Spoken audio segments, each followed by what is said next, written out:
네, 강의 다시 이어가겠습니다.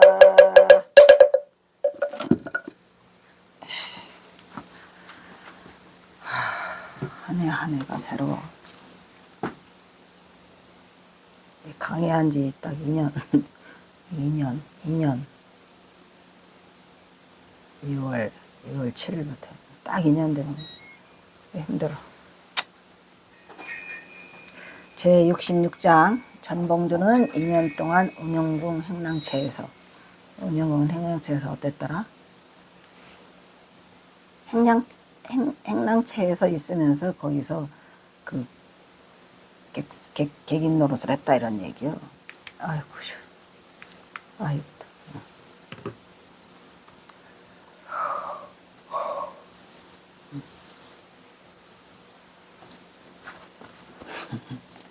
그래도 물은 한 잔 먹어야 되겠어요.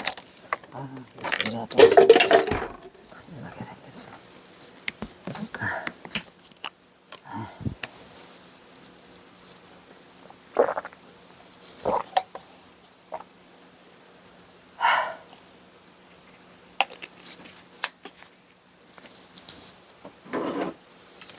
전봉주는 1890년대니까 언제야? 1890년대 초운영궁의 본객이 되었더라. 그야말로 행랑채의 걸다리로 식객이었다. 식객, 그래서 밥얻어 먹는 식객. 이제 여기가 이제 전봉준이 이제 요 간 이유는 이제 그 대원군의 좀 마음을 떠보고 또 그것도 있지만 돌아가는 시세, 그때 당시에 그 전국의 그 형세를 살펴보기 위해서 전봉준이 자진해서 간 건데, 자진해서 갔다고 하지만 옆에 곁다리가 끼워주지 않으면 못 가잖아요. 그 다리 역할을 한 게 송두옥의 동생인 송헌옥의 동생인 송희옥이가 됐잖아요. 그러니까 송헌옥이가 이제 벼슬자리를 하고 있으니까 그 밑에 송희옥이가 다리를 놔가지고 전봉준 장군하고 가깝게 지낸 것이 송희옥이에요. 그러니까 이제 그렇게 해서 이제 전봉준의 집하고 연결이 돼가지고 행랑객의 식객으로 가서 3년간 있었어요. 그는 일찍이 대원군의 소문을 듣고 있었는데 송희옥은 경화의 삼촌으로 장가를 들지 않고 떠돌이처럼 동가속 서가식하면서 방랑객의 모습으로 화랑방탕하게 살았더라 이런 말이지. 송희옥이가 그랬댔다. 근데 송희옥이가 그렇게 소문은 그렇게 전봉준 장군이 그 공초를 할 때, 서강범이 공초로 신문을 할 때 이제 그 송희옥에 대해서 물어보니까 그렇게 말은 하긴 했지만 사실은 그런 사람은 아니고, 다만 이제 혼인을 하지 않았어요. 근데 문장력이 뛰어나고 경호선사의 삼촌이니까 오직 같겠습니까? 문장력이 뛰어나서 전봉준 장군에 뭘 했어요? 비서실장을 했잖아요. 일부러 막 화랑방탕하고 뭐 떠도나, 그거는 이제 그 송희옥이를 살리기 위해서 일부러 그렇게 그 말을 한 거죠. 그러니까 처의 7족이라고 멀리 또 갖다 놓잖아요. 사실은 3족인데, 그죠? 송희옥은 특히 글쓰는 재주가 뛰어났더라. 글 쓰는 재주가 뛰어났죠. 이때 송희옥은 셋째로 큰 형 두옥이가 경호의 부친이었고, 둘째는 성헌옥이의 그 조카가 송용을 했죠. 송용은님 좀 연락 좀 하세요. 당시 송헌옥은 벼슬자리를 가지고 있었고 대원군과 쉽게 손이 닿을 수 있었어. 열이 나네, 몸에서 열이 나서.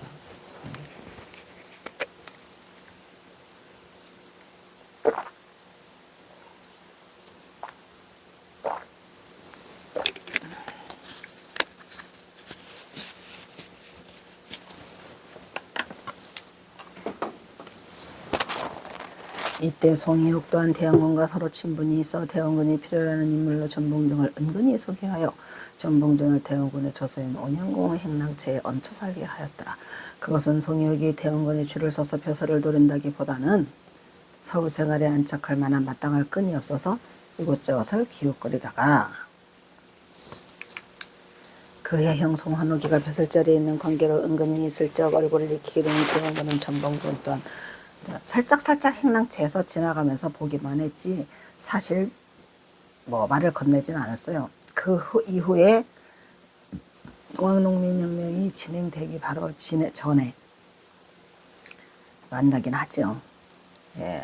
그리하여 둘은 인연이 되었더라. 운영궁은 조선 고종의 생부인 대원군 흥선대원군의 저택이죠. 고종이 1863년 즉위하기 전까지 12살까지 살았던 곳이다. 대원군 가문이 현 운영궁의 자리에 잡은 정확한 시기는 알 수 없지만 경운동에서 고종이 태어난 뒤에 현 운영궁의 위치로 옮겨온 것이었더라. 운영궁의 이름은 조선시대 천문을 아까 이게 몇 번에서 시작했지? 어? 아.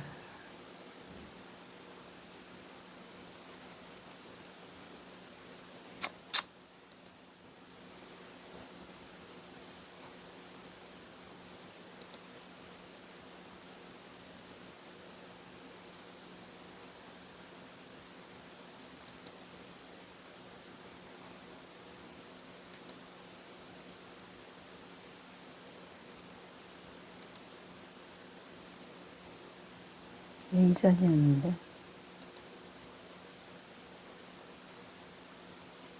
에라, 모르겠다.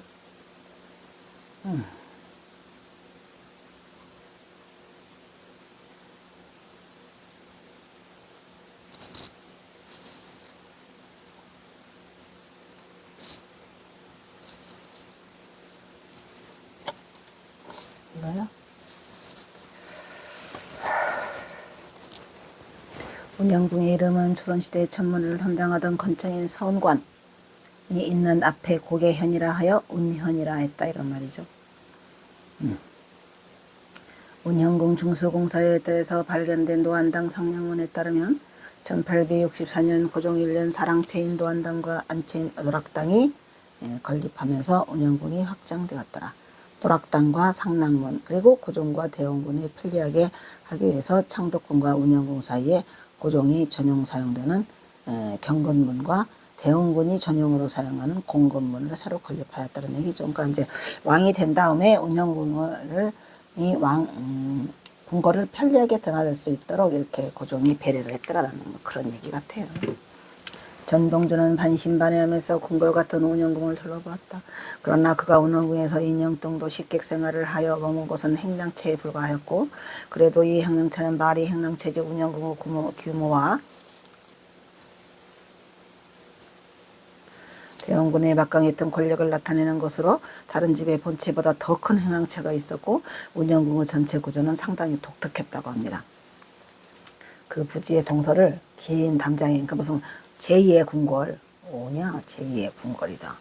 부지의 동서를 긴 담이 가르고 있고, 동쪽 부지에는 남쪽에서 북쪽으로 사랑채인 노안당과 안채인 노락당, 그리고 1호당, 이렇게 세 개가 순서로 자리 잡고 있었다 그래요. 그것도 준 궁궐처럼 아주. 서쪽은 마당과 정원으로 꾸며져 있고, 가장 남쪽에 중문을 들어서면 사랑채인 노안당이 나오더라. 노안당을 보면은 한문이 늙을 노자에 편안한 안자잖아요. 그게 노안당이 흥선대원군이 편안하게 잘 먹고 잘 살아라고 하는 운영궁의 사랑채, 대원군의 주된 거처였더라. 어린 고종을 대신해 흥선대원군이 섭정을 하게 되면서 노안당은 다양한 인사들이 보이는 실질적인 운영궁의 중심 건물이었겠죠. 중심으로 정치의 장이 되었더라, 이런 얘기죠. 왜냐하면 어린 12살짜리 이재명이요? 명복이요? 몰라.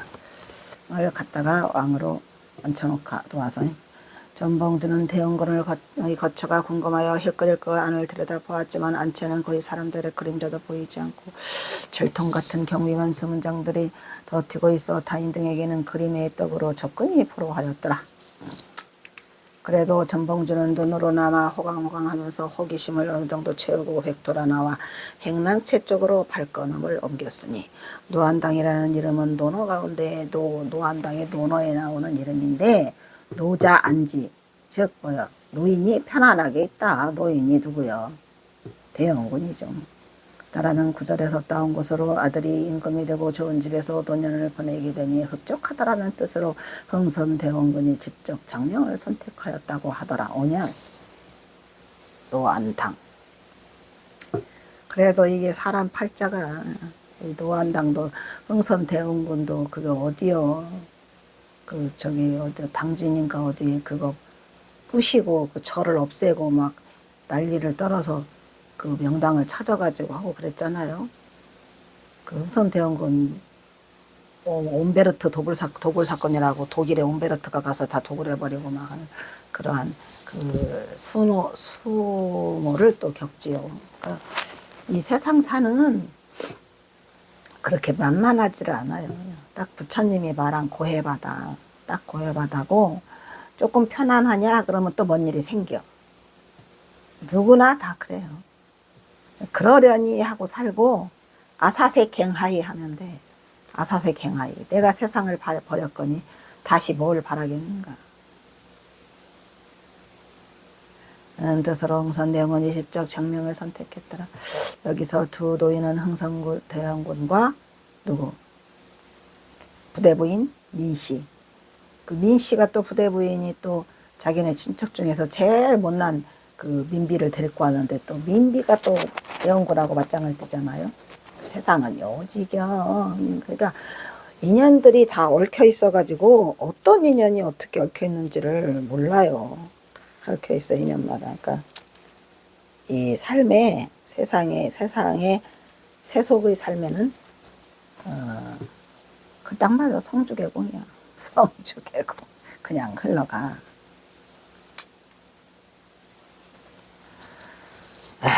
그래서 또 아까 1호당이라고 있었잖아요. 노안당, 1호당. 1호당은 두 명의 노인이 편안하다니까 그 두 명의 노인이 누구예요? 대원군하고 부대부인 민씨더라. 그런 얘기죠. 추사 김정희의 글씨를 집자하여 만든 것. 추사 김정희는 이때 사람이 아니죠. 추사 김정희가 어느 때 사람이냐면 경허선사보다 조금 앞이에요. 못 만나요. 추사 김정희가 먼저 죽고 경허선사가 태어나니까. 그때 왜 그 말을 하냐면 추사 김정희 때에 그때 그 만파라는 만파 사준인가? 뭐야? 만파 사준이라는 사람인데 그 만파가 있고 경허선사는 그 만파가 아니에요. 경허선사는 그 어디지? 해남 대흥사로 스며들면서 경허선사가 자기 이름을 만파로 바꿔요. 경허라고 하면 걸릴까봐. 그래서 만파라는 사람이 행사에 이 대흥사에 다녀갔다라고 하는데 그 만파는 앞에 만파예요. 경허선사보다 훨씬 앞에 만파고 우리 경허선사는 그냥 자기 이름을 파란만장에다 해서 바꿨는지 이름을 만파라고 해서 그 설정스님이 그러시더라고요. 경허선생님이 쓴 친필을 그 강진에 가서 구입을 했는데 거기에 전부 다 사문만파 이렇게 써 있더라고. 설정스님도 속상해 하시더라고. 얼마나 자기 자신 인생이 파란만장하면 이름을 만파로 바꿔버렸어요.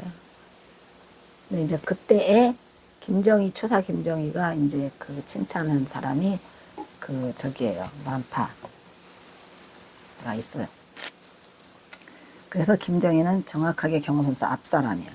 그러니까 이제 이 1호당이라는 글씨를 쓰려고 하다 보니까 추사 김정희가 살아있지 않아서 추사 김정희 글씨를 집자했죠. 집자. 경허집 이것도 다 집자한 거예요. 저것도 경허선사가 뭐 살아계십니까?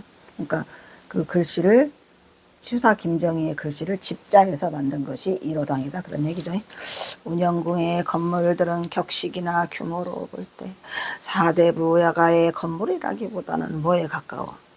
궁전이라니까. 궁의 내정 건물과 비슷하더라 이런 얘기인가.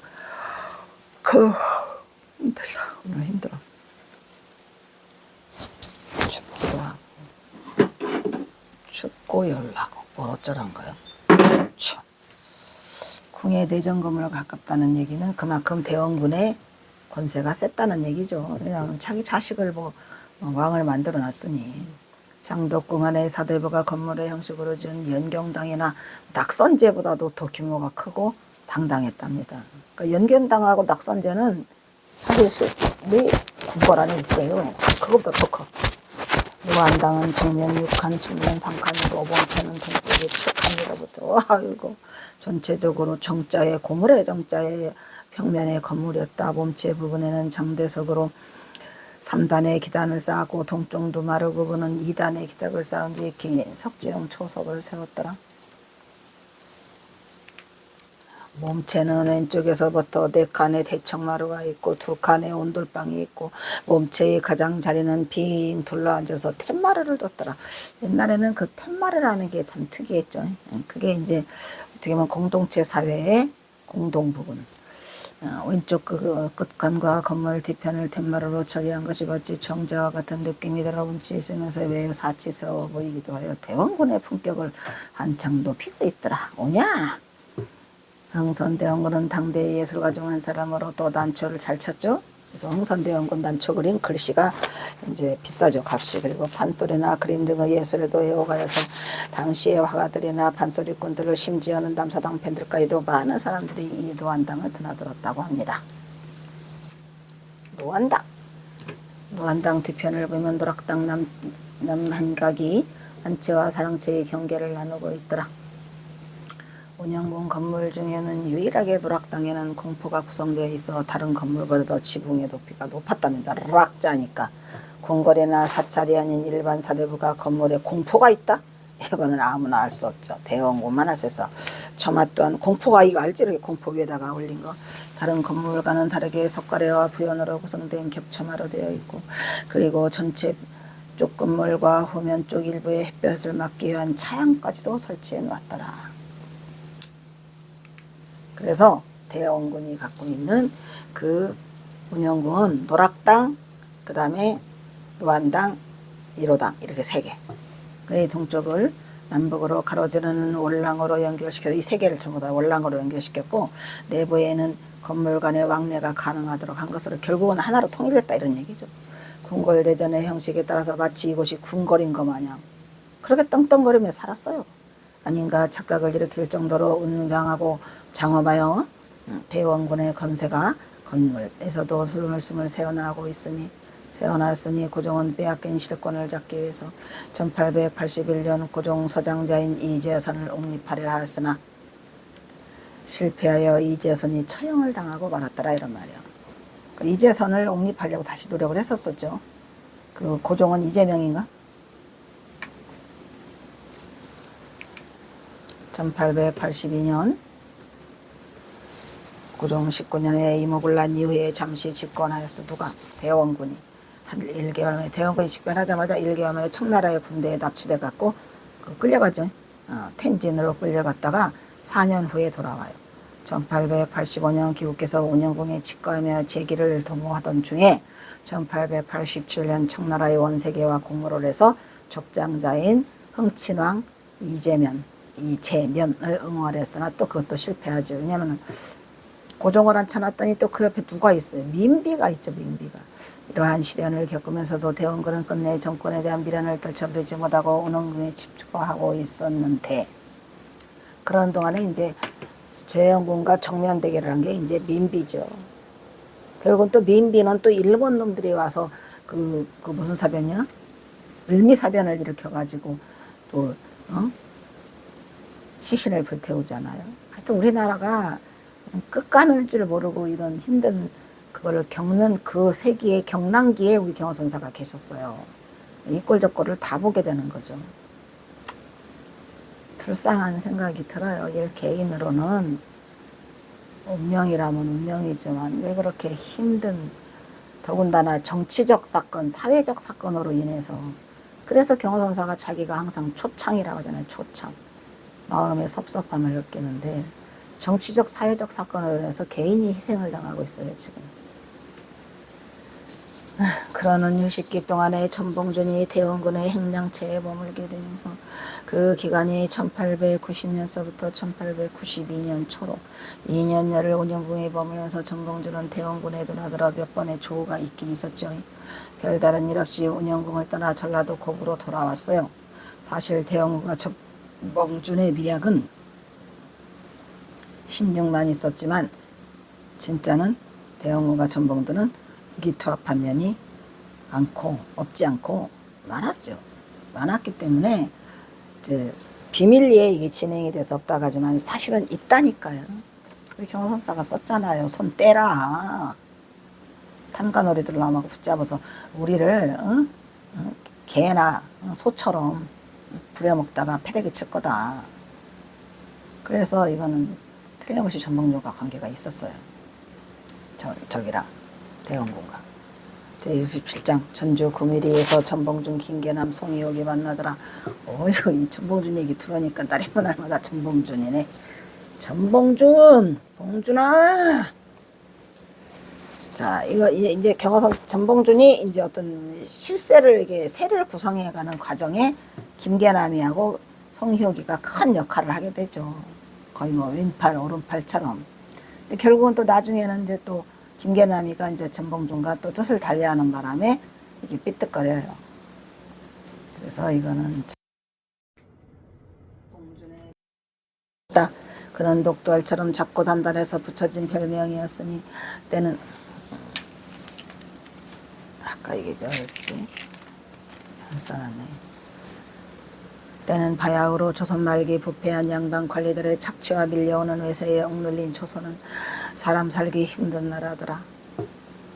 그러니까 경호선사도 손가락을 보면 불쌍할 정도로 일을 하고 사셨는데 때는 바야흐로 적심한 양반제의 신분제, 양반제 때문에 양반제가 무너지면서 세기말적인 이러한 그 현상이 오는 거죠.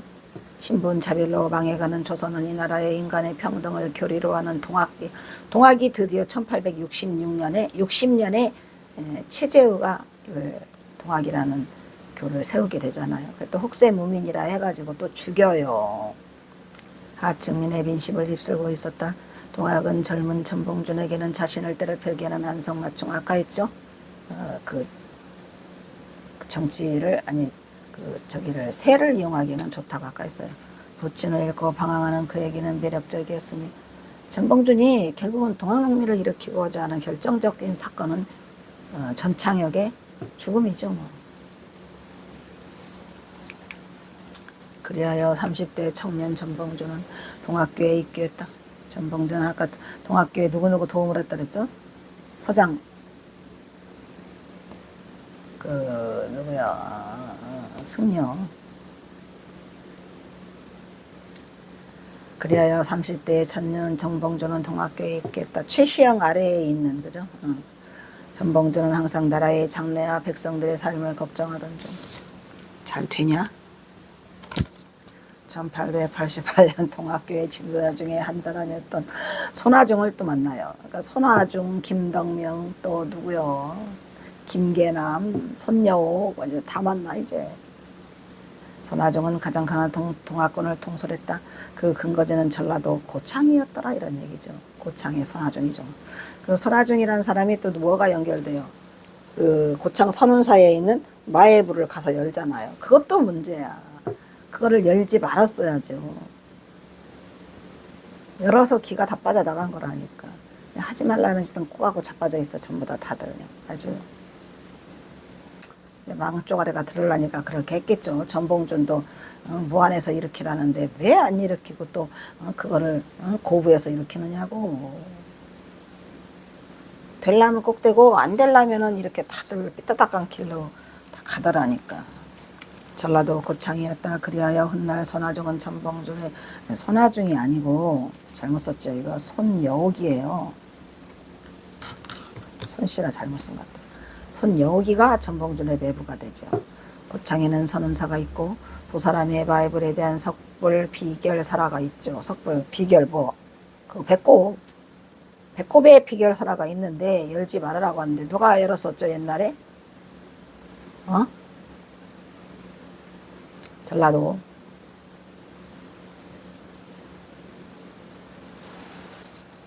전라도 관찰사 그 누구야? 요즘에 안 생각이 안 나.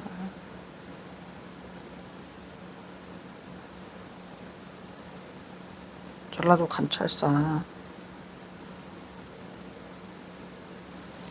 이씨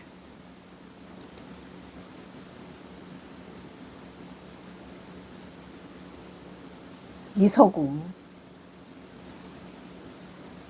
하도 많이 열으니까 이서구가 이제 그 전라도 관찰소 했을 때 그 가서 열으니까 거기다 이서구 개탁이라고 써 있었대잖아요. 이서구도 경호사 연결이 되지요? 그 저기 어디 우동리 거기 생강을 거다 갖다 심어준 원시베이지가 이서구라니까. 또 사람들이 또 이서구가 경호선사 후신이라고도 하잖아요. 그만큼 그분이 특별한 분인데 그 사람이 열다가 닫아놨는데 이 누가 또 가서 손을 대? 손아중이가 손을 댄다니까. 그러는 거 아닌데. 그래서 많은 사람들이 난리가 났죠. 1892년 임진년 8월간의 일이었어. 그러니까 1892년이니까 93, 94년 동학농민 전에 이 일이 벌어진 거예요. 하지 말라는 짓은 인간들이 꼭 하니까.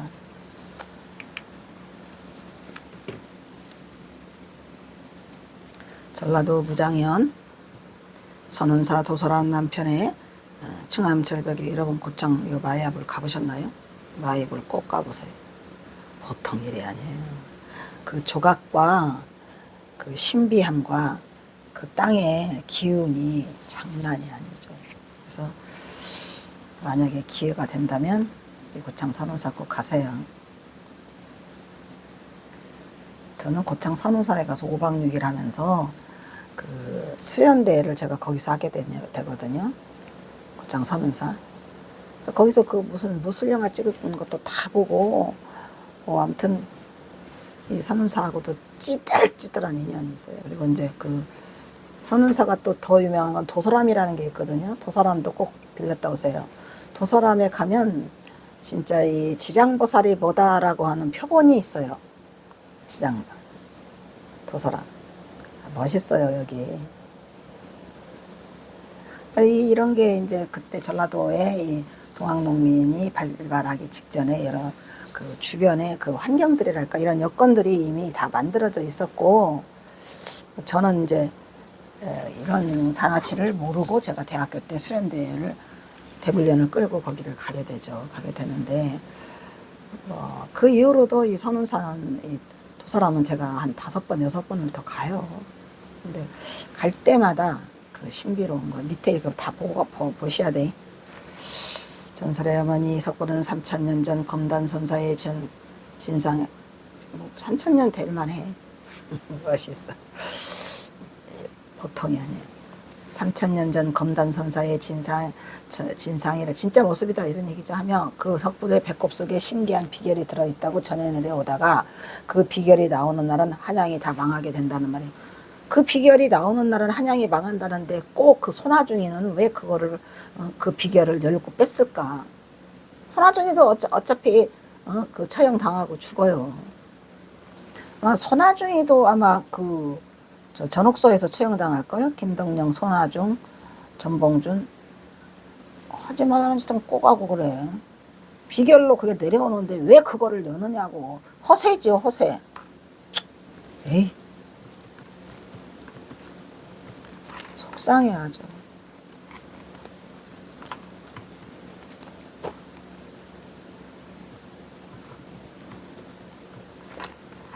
전봉준이도 그렇고요. 전봉준이도 경호선사가 무안에서 하라면 할 일이지.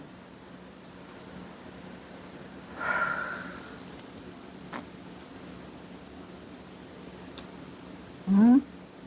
여기 써있네. 전봉준, 손아중이가 한양에서 죽는다고 이거 여는 놈은 죽는다라고 말을 했는데도 손아중이가 열었잖아요. 전봉준, 손아중, 김덕명. 아까 김덕명이는 전봉준 장군하고 어디서 만난다 그랬죠? 구미리에서 만난다 그랬잖아요. 김계남이랑 송희옥이랑. 그 다음에 이제 최경선, 성두한 이렇게 5명이 죽어요. 거기서 이거 교수형으로. 하지 말라는 짓을 왜 하는지. 그래서 경호선사가 그렇게 많이 슬퍼했어요. 왜냐면 어련히 알아서 그 거사를 무안에서부터 시작해야 된다. 날짜상으로 잘 안 맞으니까. 근데 말을 들어먹나요? 죽을 구멍을 판 거죠. 이것도 마찬가지예요. 이게 그냥 이거 볼 때마다 속상한 게 손아중이는 이거를 왜 열어? 막 비가 내리고 막 천둥번개가 쳐도 꺼집어냈다고 합니다. 그거를 비결을. 그건 누구만 열으라고 돼 있어요. 이서구 개탁, 이서구만 열으라고 돼 있는 걸. 근데 이서구는 그걸 도로 닫았대요. 이서구 개탁이라고 써 있어서 도로 넣고 닫았대요. 그런데 이거를 갖다가 손아중이가 끄집어 내버렸으니 이 장면이 올 때마다 나는 그냥 소름 끼친다니까. 그 비결이 나오는 날은 한양이 다방하는 날이 된다는 말이 전해져 오고 있는데도 불구하고 그거를 꼭 열어봤어야 되냐? 그 배꼽이 있어요, 가면은. 그러한 근거로 103년 전 나오네, 이거. 아휴. 나오네.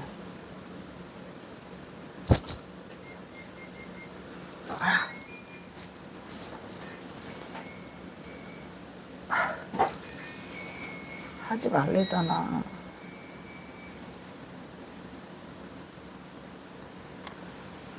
이러한 근거로 103년 전에 전라감사로 부임한 이서구라는 이가 부임한 후 도로 잘 집어넣는 거를 그걸 끄집어내가지고 일끄집어가지고 그 비기를 끄집어내버렸으니 한양이 망하지. 에이. 일단 여기서 끊겠습니다.